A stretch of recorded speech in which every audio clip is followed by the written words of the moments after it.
What's going on, everybody? My name is Tyler, and today is day number 15 of my 32 straight days previewing the 32 NFL teams ahead of the 2020 NFL season. If you haven't watched the first 14 episodes, that link will be down below in the description. In this episode, we will be looking at the Jacksonville Jaguars. Last season, they went 6-10, last in the AFC South, and similar to last season, I think they have very low expectations. They're not projected to make the playoffs by any means, although then again, they weren't expected to do much in 2017, and they made it to the AFC Championship. So, who knows? I don't have much faith in this squad, but I think this team starts with Doug Marrone, their head coach. Marrone, he's created somewhat of an interesting culture that might be attributed partially to Tom Coughlin, who's no longer the president of football operations. So we'll see if Marrone could get this team back on the right track and wanting to be in Jacksonville, because we've seen a lot of guys just on their defense alone from that 2017 team. Jalen Ramsey, Calais Campbell, A.J. Boye, Dante Fowler Jr., Malik Jackson, among others, are no longer in Jacksonville, and that's partially due to the culture and wanting out. And you got two guys on their current roster, in Yannick Ngakoue and Leonard Fournette. Also, Ngakoue publicly saying he wants out, and Fournette rumored to being wanted out.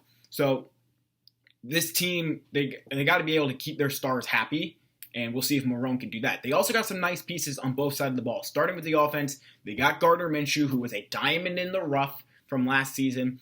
He got playing time because of the Nick Foles injury in the first game of the season. Minshew, a sixth-round pick. He's a lot cheaper than Foles, so they traded Foles away, and now Minshew is the main guy.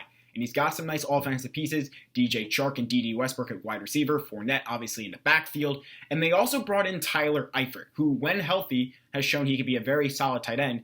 And I think if he is healthy, he could definitely help this team elevate and help Minshew continue to develop. Health is a big issue with Tyler Eifert, so I wouldn't bank on it, but it's definitely something to keep a note of. On the defensive side, K'Lavon Chaisson and C.J. Henderson were two first-round draft picks by the Jaguars in this past year's draft. They project to be good players on the defensive line and secondary, respectively. And for the future, they also have Myles Jack, who was a big contributor for that 2017 team, a nice veteran presence. And they also got Josh Allen from last year's draft, the 2019 draft, who in his rookie year looked very, very solid. The thing with this team is that they got to quiet the noise around it, and that will be on Marrone, to limit all the outside distractions of trade demands and contract extensions and whatnot. Just focus on what they control on the field and try to win it each week, although I don't think that's going to happen.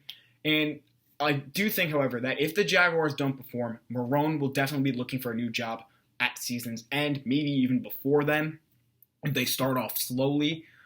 But I think if they can control what they control, they can have much more success than what I project and what members of the media project as well. Looking at their schedule, it will be in the full description, by the way, with my win-loss projections as well as my record. Week 1 for the Jaguars, they go take on the Colts at home. This is a game that I think they could win. The thing with the Jaguars, the AFC South is wide open. The Titans and Texans and Colts look to be the clear favorites to make the playoffs. But the Jaguars can play spoilers. I do have them going 2-4 in the division, losing both games to Tennessee, winning once against the Colts and the Texans. But that could easily change if they could limit some things. Speaking about the Titans, the Jaguars take on the Tennessee in week 2 in Tennessee. And the reason why I don't have the Jaguars winning a game against Tennessee this season is because they have not had success against Derrick Henry and stopping him. If the Jacksonville can limit Derrick Henry and force Ryan Tannehill to throw the ball, they could easily win at least one game against Tennessee and increase their position in the division exponentially. Week 3, they take on Miami. Week 4 at Cincinnati. Week 5 at Houston. Week 6 versus Detroit. So first 6 games prior to their bye, because Week 7 is their bye week, I can easily see them winning 3 of their games against Indianapolis, Miami, and Cincinnati. Possibly 1 against Houston, although that's on the road. 1 against Detroit. That's the one I think they win. I do have the Jacksonville Jaguars at 3-3 entering their bye, winning against the Colts, Dolphins, and Lions, losing to the Bengals, Texans, and Titans.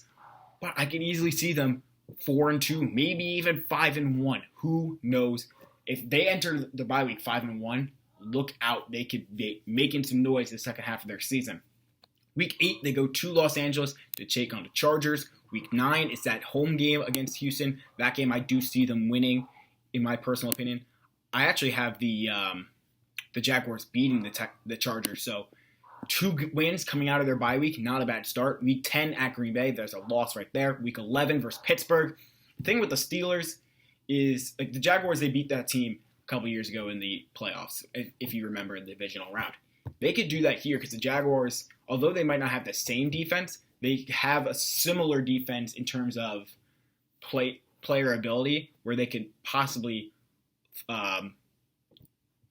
give issues to the Steelers offense. And if Roethlisberger is hurt for Pittsburgh and they're forced to start Duck Hodges or who's the other guy? Mason Rudolph. God, I try to wipe Mason Rudolph's play from my head because it was so bad last season. They could possibly win that game. Week 12, they take on Cleveland. Week 13 at Minnesota. Week 14 versus Tennessee. Week 15 at Baltimore. Week 16 versus Chicago. And Week 17 at the Colts. So a lot more difficult of a second half schedule for the Jaguars, but there are winnable games. Like I mentioned, I have them winning their first 2 games coming out of their bye. Overall, I have them at 5-11. But I can easily see this team being a 500 team at 8-8, maybe even get to 9-7, depending if things go right for them. They will be last in the AFC South, if according to my current projections, but you never know. I wouldn't be surprised if the Jaguars turn things around, and if they do, Marrone stays on with the team. If he starts off slow, however, if they're 2-4, 1-5 entering their bye week, I would not be surprised if he's out the door and they're finding someone else to replace him. The games that I'm most excited for the Jaguars this season, 5-fold. First, Week 5 versus the Texans. Like I mentioned, a winnable game against a division foe. I think if the Jaguars can win this one, that bodes well for their second half success. Week 8 versus the Chargers, another winnable game coming out of their bye.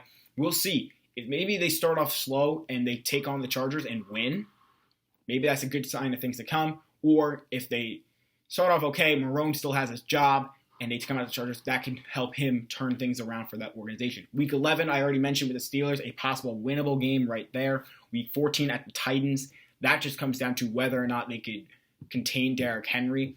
If they can contain him, like I mentioned, they have a chance of winning either of their matchups against Tennessee. And finally, Week 16 versus the Bears.